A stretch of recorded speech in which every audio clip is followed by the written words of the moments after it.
All right. What's up, everybody? We are here live after the draft, live reaction.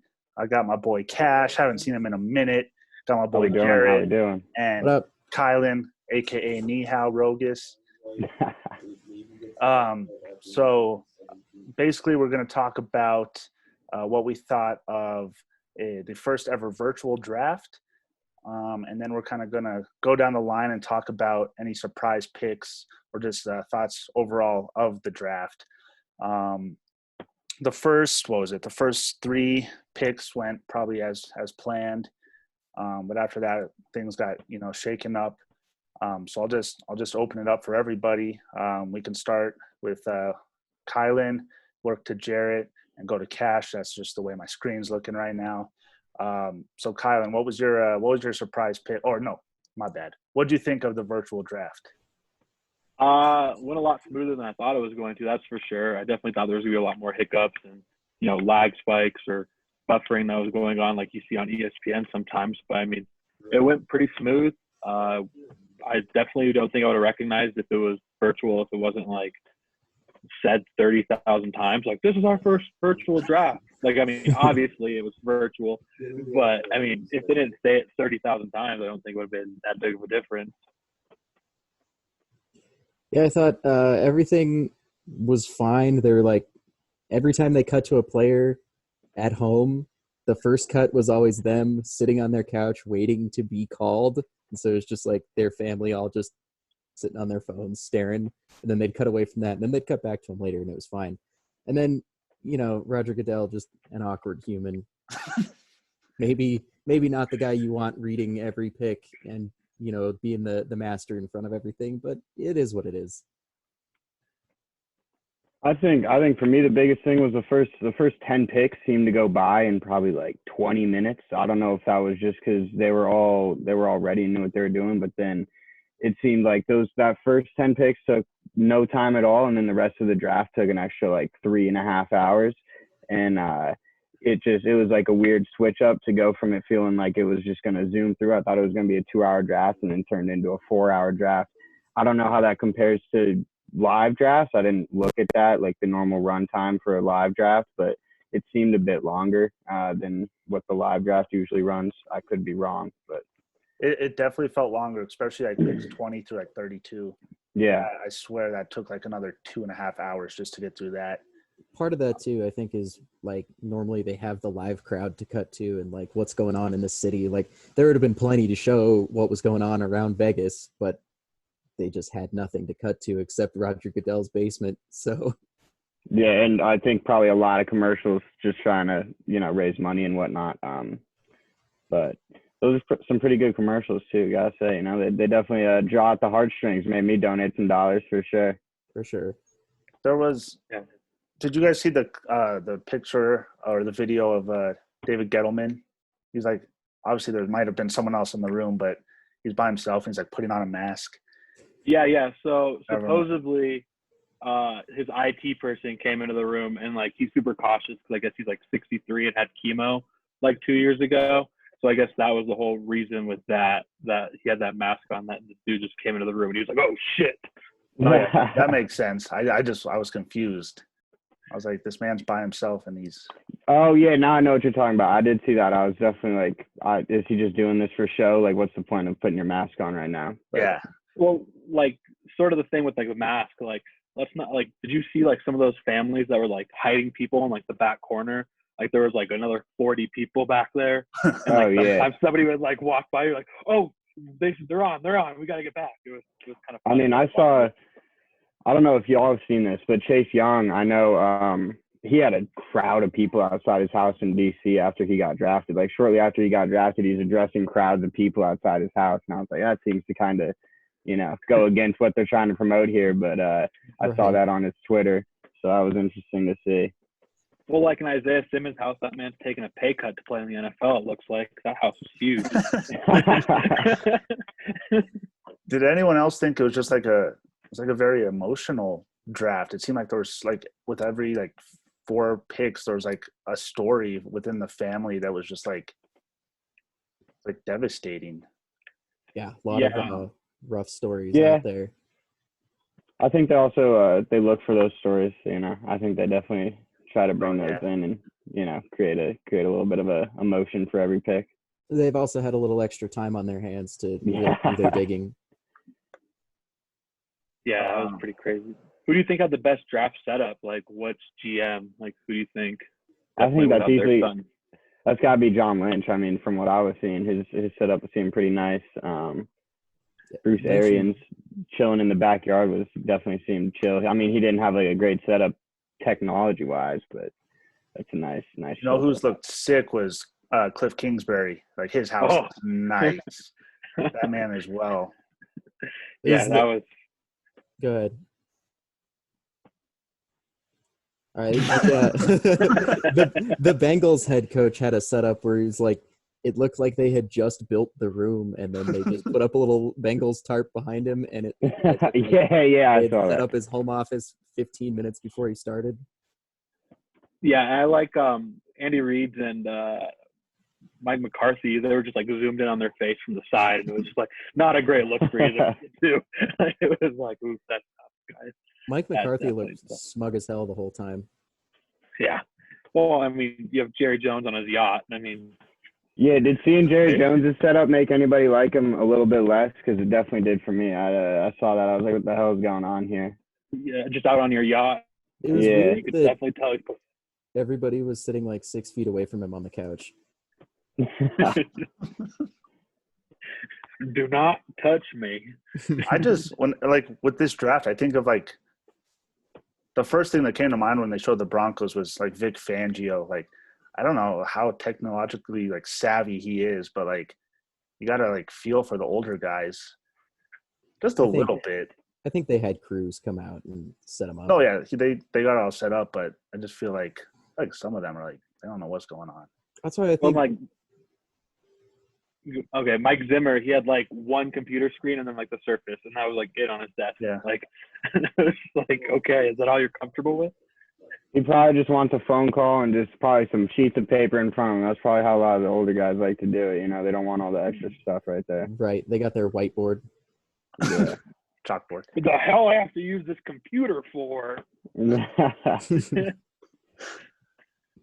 That's, I think, honestly, why John Lynch and Kyle Shanahan had an advantage there, because they're tech-savvy dudes. They're both pretty young, and they looked super relaxed and super comfortable with it all, where everybody else looked a little shaken at times. Yeah, definitely. Every time they showed John Lynch, he just had like a cheesy smile on. Like he knew, like he was loving it. He got his guys. But he almost traded back twice on that from that 13th pick. He almost traded back 2 times on that. From what I heard, there was almost 2 times he got back, and it was like, okay. And then he traded up for the Vikings pick. So he had a pretty good movement in his draft, I would say. Well, let's discuss the picks. Like I said before, the first 3 were pretty solid, like they were cemented in for the most part. What'd you guys think? And we won't hit everyone, but what'd you guys think of number 4 with the Giants selecting Andrew Thomas? I just happened to see a video on Twitter after that happened, and I mean, I didn't think it was a great pick at first, and then I just saw this video of Andrew Thomas just bodying Quavon Chason from LSU, and he just kind of like manhandled him, and he was just putting him on the ground, and I was like, all right, maybe he's deserving of the 4th round or the 4th pick if he's doing that to one of the other top prospects. Yeah, I gotta say. Go ahead. Now it's your turn. All right. I gotta say, as a Daniel Jones owner in Dynasty, that it was big for me. Both he and Darnold, the Jets also took high-profile offensive linemen, so it was good for my Dynasty team. Yeah, so like with that 4th pick, from what I saw, like I was like, who? Like I always heard about the Bama kid, the Iowa kid, and then the kid from Louisville. That's the 3 tackles that I thought were going to be kind of like the big name tackles. Right. But I mean, once I kept like hearing about this kid and reading up on this kid, it seems like he was actually the most like technical and the most savvy tackle that was out there. And the other people just had a high upside, but this guy was actually probably the best tackle in the draft. And then after that, you have the two quarterbacks falling. I honestly didn't think I had Herbert over Tua. So did I. I lost some money Um, on that one. Had a nice yeah, pop. Uh, yeah, I don't know. I don't know what to think.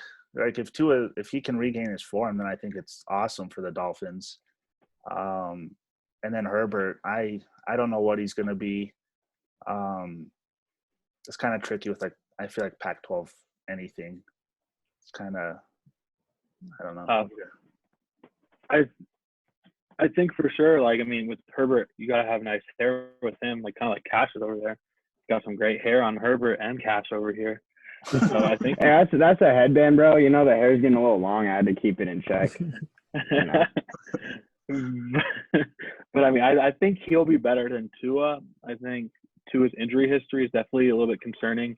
You know, two high ankle sprains, you know, wrist injuries, the hip, obviously. It's definitely gonna be interesting to see how he can hold up with the rigor in the NFL. But I think Herbert gets a lot of slack on him for not being like the super emotional guy. But like last year, he's gonna be a top 5 pick too if he went out. So I mean, he's definitely a good quarterback. Won the Rose Bowl against Wisconsin, who had a top 10 defense last year. So it'll be interesting. All right. One surprise to me, just a little bit, was Isaiah Simmons falling. So I feel like he very well could have been a top 5 pick. Like part of me wanted the Broncos to try and trade up, even though they like don't need him necessarily as much as like a receiver. The dude's a baller. So that was interesting to see. The Cardinals, I feel like the Cardinals could be decent. They got DeAndre Hopkins, Kyler Murray, if he can take another step. What do you guys think of Isaiah Simmons going to the Cardinals?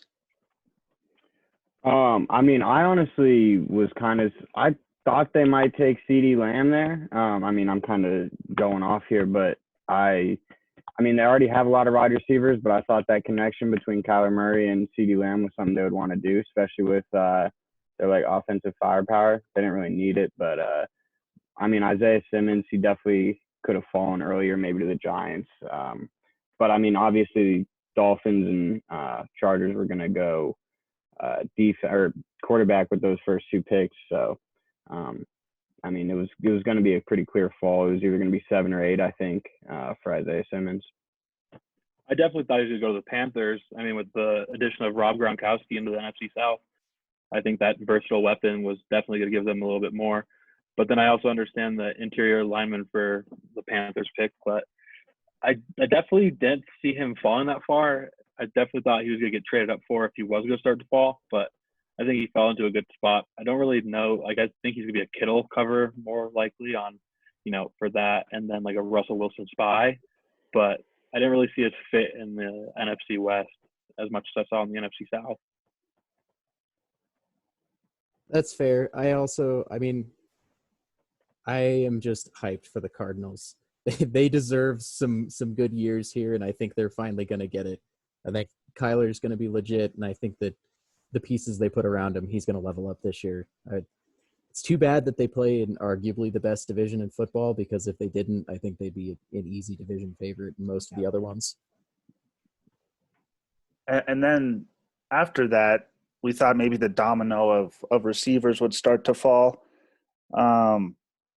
So the Raiders had the 12th pick, and they had their choice on the receiver, and they took Henry Ruggs, which kind of caught me by surprise because everything I've seen is he's the 3rd best receiver. So I don't know. I guess they want to match like the Chiefs' speed potentially, but that was an interesting pick. And then you have Judy and Lamb left as the 2 main receivers. Luckily, the Broncos got their guy and didn't even have to move. And then CeeDee Lamb goes to the Cowboys, which is pretty interesting as well. So what are you guys' thoughts on the receivers and how that all played out? I think I was more shocked with T. Higgins not getting drafted in the first round. You know, he kind of has a good outing against LSU and kind of that kind of stuff. But it was kind of surprising seeing him fall out just from that testing at the combine. I don't know if it wasn't being able to get your hands on him more, but definitely thought it was going to be a first-round pick. I think if the Eagles weren't stupid and drafted whoever they did and drafted Jefferson like everybody thought they were going to, definitely think he would have went 22 to the Vikings. I definitely think that would have been a pick, but got to take Jefferson when he falls into your lap. Yeah, the pick the Eagles took was absolutely shocking. I know, at least from my point of view, all the Eagles fans I know are sick to their stomach after that one, because I've got a lot of Eagles fans out here, and they're definitely drinking their sorrows away tonight because they are not happy about that one. Seeing Justin Jefferson just fall after last year, they made a terrible pick at wide receiver too that just didn't work out, and so I know they're all just sweating seeing this new pick, and just nobody even knows the guy's name. So it Don't should worry. be interesting. They've got 3 or 4 more good years of Deshaun Jackson. Kind of forgot he was still in the league. I mean, he went off week 1 last year. He had like 200 yards and 3 touchdowns, and then And he was broke out for himself like for 12 the weeks with entire like a season. hammy. Yeah, they shut him down after like week 12. They were just like, yeah, he's done rehabbing. We're just not going to bring him back. So Was there any major surprises to you? Anything that like stuck out that like had you just legit confused? Because it happens every year, but like it seemed like it was going to fall in place, and picks just kept coming off the board that I just wasn't expecting. I was surprised that Judy fell all the way to 15. I was excited about it, but I was surprised by it. Yeah. Just all those teams definitely. not taking wide receivers, not taking wide receivers, not taking wide receivers. And then all of a sudden, here we are. The Broncos are 2 picks away, and there still haven't been any wide receivers taken. Yeah, I guess I'll go with mine. Definitely, trading up to get Jordan Love.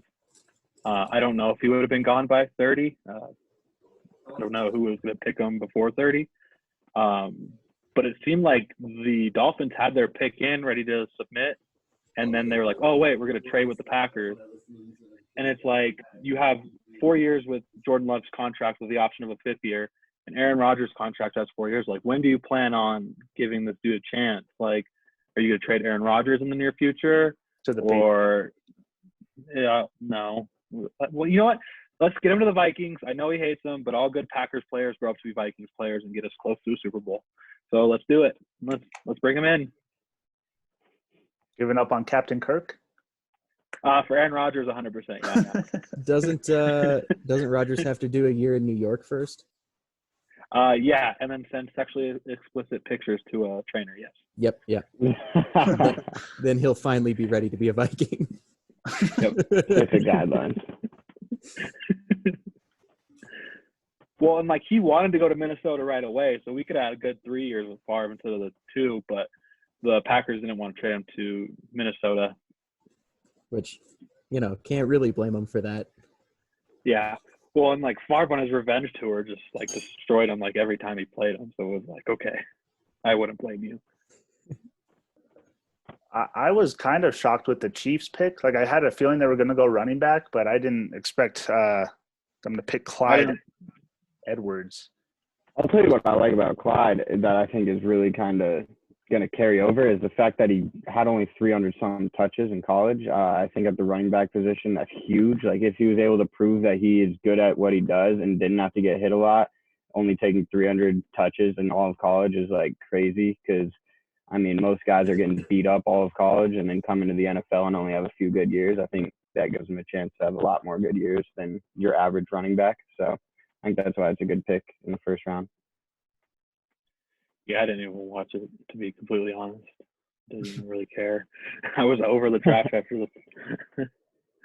Yeah, going back to that, I thought it was executed very well, the draft, but it dragged. Like it really just dragged. I think it was because it was. Go ahead. If I didn't have a ton of bets on the line, I don't think there's any way I could have watched that whole draft. I mean, I had one that had total SEC players at 15.5, and I think it went to 14. I think it went to 15, and so I needed one more guy, and that was the one thing like keeping me watching that draft. So I'm just watching every pick. Like, let it be an SEC player. Didn't happen.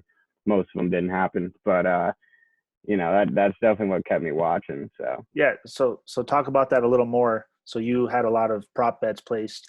With like Yeah. what other like it's a interesting aspect, like viewpoint, because I don't do that personally. So it's like an Yeah. interesting thing that keeps someone entertained and a way to keep people entertained. Definitely. Yeah. I don't think there, like I said, there's no way I could have been into that draft for 4 hours otherwise. To start off at the top, I had Justin Herbert under 5.5, so I needed him to be picked in the top 5 picks, and then I had Tua over 5.5, so I needed him to go like 6 for the Chargers. Basically, obviously that flip flopped, so that one kind of killed me. But that made the first couple picks super exciting because there was a chance that Tua went at 3. There was a chance he slid. There was a chance he sows. That definitely made it fun. Another one I had was total first round trades at under 4.5. So I was just watching, hoping for as minimal trades as possible. I'd heard this morning a couple analysts saying they expected this to be like one of the lowest traded drafts just because of the virtual aspect of it. So that was something I really loved. That one hit. I think there were 3 total, maybe 4 total trades. I think it was 4. So that was a good one. And then one random one that I just took off a whim was that the Bucks would not pick at number 14, so just any trade they would make. And that one was like pretty good odds, like plus 175, so almost a double of my money.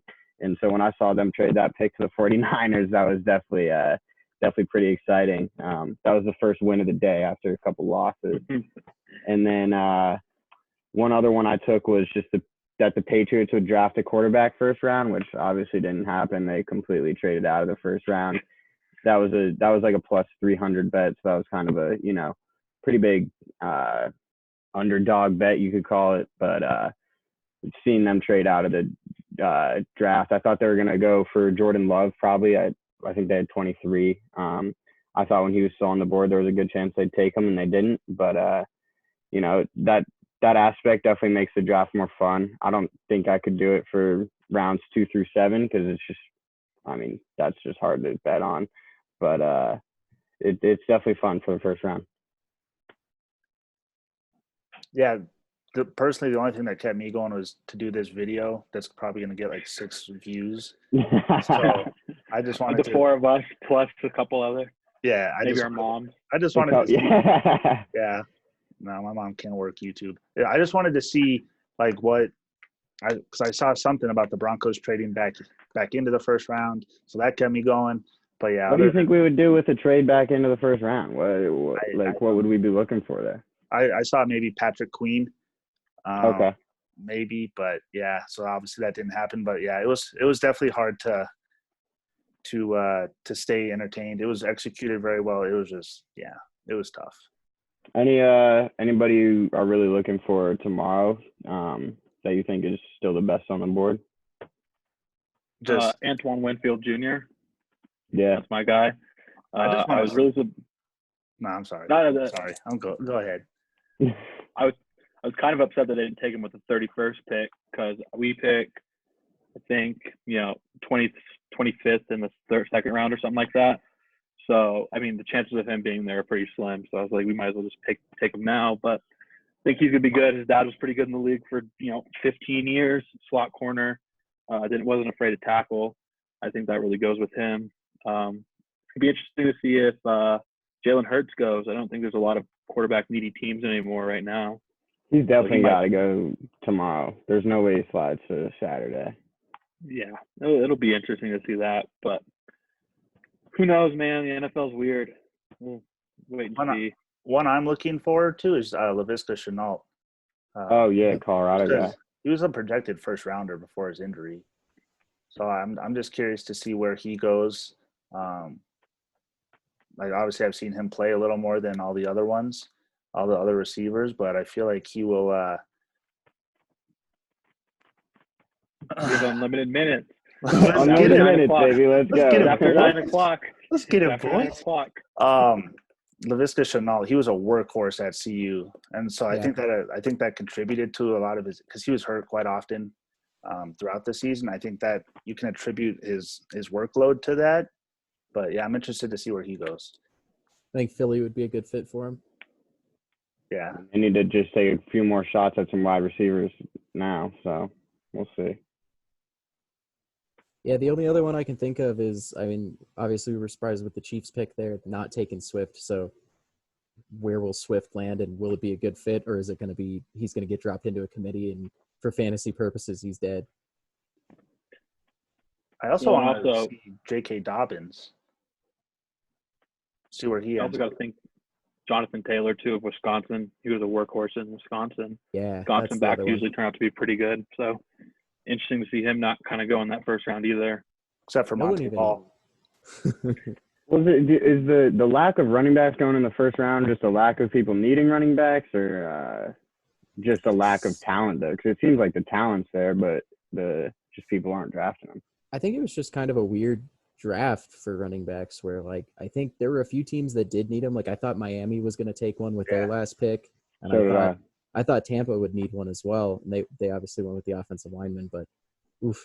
Yeah, I don't know. It was surprising to get down to the end and there's no running backs taken. Brady probably had it in his contract that they had to draft a lineman. Yeah. They're Well, probably it's weird. scheming for Leonard Fournette. Well, and it's Find a weird way with the lineman thing. Trent Williams has been a big name, rumored to go to the Browns. He kind of like posted that Instagram with like the Browns colors in his writing. So it's like, oh, he might go there. They drafted a tackle. Buccaneers drafted a tackle. I mean, where's he gonna go? He doesn't want to stay in Washington at all. My man wants to leave. No one So- really wants to be in Washington, though. That's true, but that man really doesn't want to be in Washington. I mean, I wouldn't either. Like, the whole medical staff just missed me having cancer. Like that'd be Yeah, I'd be upset about that. Yeah, I'd want out. So we'll see. This might be some, team bias, but I think the Vikings might try to make a play for him still. We'll see about that though. They didn't draft a tackle in the first round, which they could have. So maybe they're still working on something like that. I just want to ask Cash a question. What's the energy like in Baltimore with Lamar Jackson? I mean, it's electric. It's hard not to just become a part of that fandom. I mean, at heart, I'm a diehard Broncos fan, obviously, but it was fun last season. Just like I ended up getting tickets to the Ravens versus Patriots game when I think they were both undefeated, played Sunday night. And that was one of the most electric environments I've ever been in. Like, Lamar Jackson is just a spectacle to watch. And he just created a buzz in the city that I haven't experienced in my 4 years living here. I mean, it was crazy. So he's definitely fun to watch. And then Kyle and Kirk Cousins. Yeah, that's my guy. Just kidding. That's my quarterback. You really a big Kirk Cousins supporter?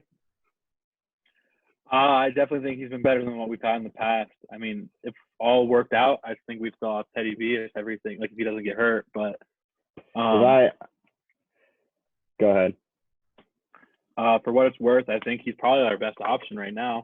I mean, I'm definitely okay with us, going 1-15 next year, 1-15 next year, and get Trevor Lawrence. I mean, hey, you gotta do what you gotta do, right?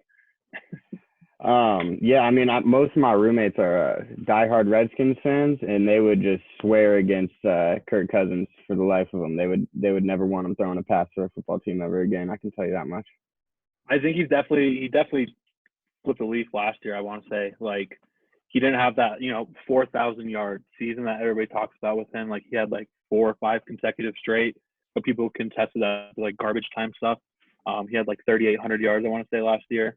Interceptions were low, touchdowns were high. I mean, you lose Diggs this next year, so that's gonna be interesting. But he kind of flipped that leaf. I want to say the Cowboys game. It was always Kirk can't win big games, Kirk can't win primetime games, and he kind of won that game. And then he went into New Orleans and won that game too. So we'll see. I think he's starting to get a little bit of confidence. We definitely have to get an offensive line to protect him because our offensive line is garbage. But we'll see. I still can't get over the Broncos loss last season. I think We almost got you with Brandon Allen. Yeah, that was tough. That was You tough. guys. I heard somebody, they were talking about the Broncos needing to draft a quarterback, and I was like, wait a minute, why? I mean, they have Drew Lock, and they were like, I've well, heard he a lot only of won talk- like one game. I was like, no, he didn't. Like, what do you mean he won one game?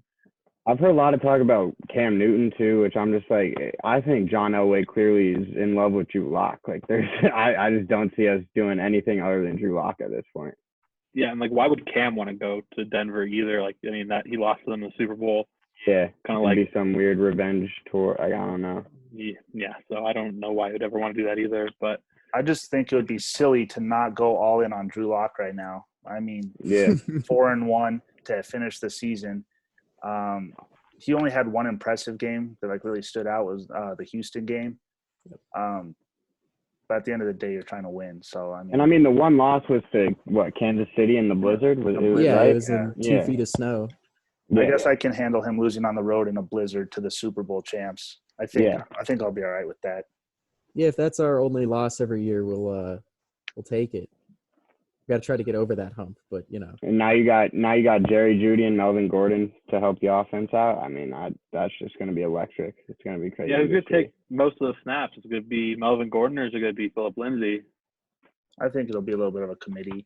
Yeah, It's it's gonna be definitely going to be until one of them breaks out. I mean, and then it could change a little bit, but Phil's my guy, so No, he's I not think- going to take a back seat to anyone. I think they're gonna fill a real solid role like they did in I guess Los Angeles, but for the Chargers. That I think Gordon's gonna take most of the first and second downs, and then I think Lindsey comes in as the pass catcher and kind of works the outsides a little more. If he can improve on his pass catching, I think that'd be sick. Because what the Chargers had with Eckler and Gordon, like that dynamic was pretty crazy. Obviously, Gordon had a bit of a down year, but I mean, think about how you can spread the field with that offense. I mean, you got just all of them on the field: Jeudy, Cortland, Noah Fant. Elvin, Noah Fant. Like that's disgusting, honestly. If Drew Lock can throw the ball, which it looks like he can, I mean, it could be a very interesting year for the Broncos. And as of right now, you're putting all the eggs in the basket of Garrett Bowles. I know he'll have some competition with, I think, Elijah Wilkinson, but Garrett Bowles is the Garrett Holds. starter as of right now. So it'll be interesting. Yeah, I'm just trying to go through and see if I see any news on here, but I don't see very much news going on for the draft right How about now. y'all see CeeDee Lamb yank the phone out of his girlfriend's hand? That was funny. That one had me laughing for sure. He I didn't- tweeted within like I don't know how quick it was. He's like, He it was ain't like, like y'all that. got chill. Yeah, he was like, y'all. I was like, I think it was like that. He was like, nah, that is mine. And then I he was like, that's stared at funny. her. Yeah, he was like, "What are you doing?" He like shook his head, like, and then he had to do the recovery because he was like, "Oh shit, I was on national TV." Yeah, she definitely got in there. She goes, "Ooh, let me see what text you've been getting." No. He even had this face after, like, "Oops, shouldn't have done that." Well, yeah, and he was like shaking his head, like, "Nope, give me that back." Oh, he side-eyed her so hard. Oh, while he was yeah. still on the phone. He's like, "You trying this during the draft?" Yeah, that was The draft. All right, Yeah, I'm still boys. just shocked that Isaiah Simmons taking a pay cut, man. I mean, that's just crazy. I mean, that house was huge, That was insane. and that was just his living room. Like, His parents live in fat already. yeah, don't have to buy his parents' a house. I mean, that's gonna save you a little bit of money on your first contract. It's true. That's true. All right. Well, I think that's going to wrap it up. I think we've come to a stopping point. Something I wanna do more for my personal channel that I just started, which is it's gonna be pretty sick. I think. Low-key SME, baby. Yes, sir. Yeah. I already have a pretty cool lineup. I just got to get it started. But what I kind of want to do with that one is just like, leave a little plug in at the end. So if you guys have anything you're trying to promote, like now's the time. Like for all 7 views that this gets, now is the time to promote yourself. So if you have any social media you want to, throw out there, any products, I don't know what you guys have been up to. I don't know. Hey, bro. Drink Rockstar Energy. Brand ambassador. So drink Rockstar Energy. Stay energized. I'm your local COVID killer. I'm out here killing coronavirus every day. Real shit out here. So. All right. Anybody else got anything they want to plug in? Yeah, I mean, Yeah. I suppose SSBM Stinky Peach on Twitter. You can I can't take it. find my Animal Crossing designs if you're a fan of Denver sports. Which, like, comment, subscribe. yep. Also, I want to plug Raid Shadow Legends. I think I have to by just the fact that this is going on YouTube. So there you go, guys. Yeah, just go ahead and follow me on like Twitter, Instagram. Twitter's Rylan Kogus. Good luck. And then the Twitter's Sugor Nalik. So good luck with that one as well. So I'll see you guys soon. Give me a follow, give me a like, retweet my stuff. And if Pat McAfee ends up seeing this, hire me, please. I'm poor. Yeah, and you guys can I don't know which page is going on yet. I haven't decided that, but follow me or subscribe. Big Honey Sports and Low Key SME SME. Let's get it. All right, man.